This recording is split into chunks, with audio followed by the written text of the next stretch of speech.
வணக்கம் ராதிகா. அதாவது காவிரி விவகாரத்தில் தமிழக அரசை கண்டித்து சட்டமன்ற எதிர்க்கட்சி தலைவர் உதயநிதி ஸ்டாலின் தலைமையில் நேற்று கண்டன ஆர்ப்பாட்டம் நடைபெற்றது.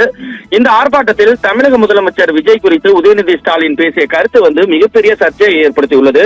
இதனால் பல்வேறு கட்சியினர் கடும் கண்டனத்தை தெரிவித்து வருகின்றனர். இந்த நிலையில் தமிழக முதல்வரையும் பெண்களையும் இழிவுபடுத்தும் விதமாக பேசிய உதயநிதி ஸ்டாலின் மீது வழக்கு பதிவு செய்து உரிய நடவடிக்கை எடுக்க வேண்டும் என மத்திய மாவட்ட மகளிர் அணி அமைப்பாளர் பைரவி தஞ்சையில புகார் அளித்துள்ளார். இதன் அடிப்படையில் உதயநிதி ஸ்டாலின் மீது 9 பிரிவின் கீழ் காவல்துறையினர் வழக்கு பதிவு செய்து இன்று காலை வல்லம் துணை கண்காணிப்பாளர் காயத்ரி, திருவிடைமருதூர் காவல்துறை கண்காணிப்பாளர் அழகேசன், கிழக்கு காவல் ஆய்வாளர் மணிகண்டன் அவர்கள் தலைமையில் சென்னையில் இருந்து உதயநிதி ஸ்டாலினை கைது செய்து தற்போது தஞ்சை தெற்கு காவல் நிலையத்திற்கு விசாரணைக்காக அழைத்து வந்து கொண்டிருந்தனர். இதனால் திமுக கட்சி நிர்வாகிகள் காவல் நிலையம் அருகே குவிந்து வருகின்றனர்.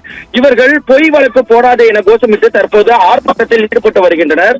சுமார் 1000க்கும் மேற்பட்டோர் குவிந்து வருவதால் போலீசார் பாதுகாப்பு பணியில் ஈடுபட்டு வருகின்றனர். இதனால் அப்பகுதியில் மிகவும் பதற்றமும் பரபரப்பையும் ஏற்படுத்தியுள்ளது. தாவேகா மத்திய மாவட்ட மகளிர் அணி அமைப்பாளர் பைரவி கொடுத்த புகாரின் அடிப்படையில் உதயநிதி ஸ்டாலின் மீது 9 பிரிவின் கீழ் வழக்கு பதிவு செய்யப்பட்டுள்ளது. இதனால் மிகப்பெரிய பதற்றத்தையும் ஏற்படுத்தியுள்ளது.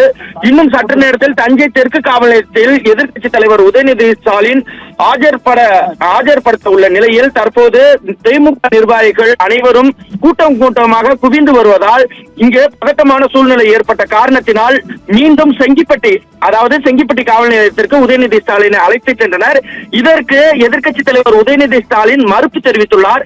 என்னை நீங்கள் தெற்கு காவல் நிலையத்தில் தான் என்னை ஆஜர்படுத்தி விசாரணை செய்ய வேண்டும், ஏன் என்னை செங்கிப்பட்டிற்கு அழைத்து செல்கிறீர்கள் என பல கேள்வியையும் எழுப்பியுள்ளார் என்று கூறப்படுகிறது.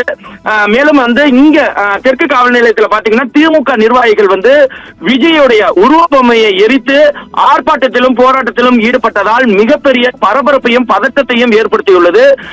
தற்போது செங்கிப்பட்டி காவல் நிலையத்தில் அவர் இருக்க வைத்துள்ளதாக தகவல் வெளியாகியுள்ளது. இதனையடுத்து தற்போது தெற்கு காவல் நிலையத்திற்கும் அழைத்து வரப்படலாம் என்ற தகவலும் தற்போது வெளியாகியுள்ளது. ராதிகா.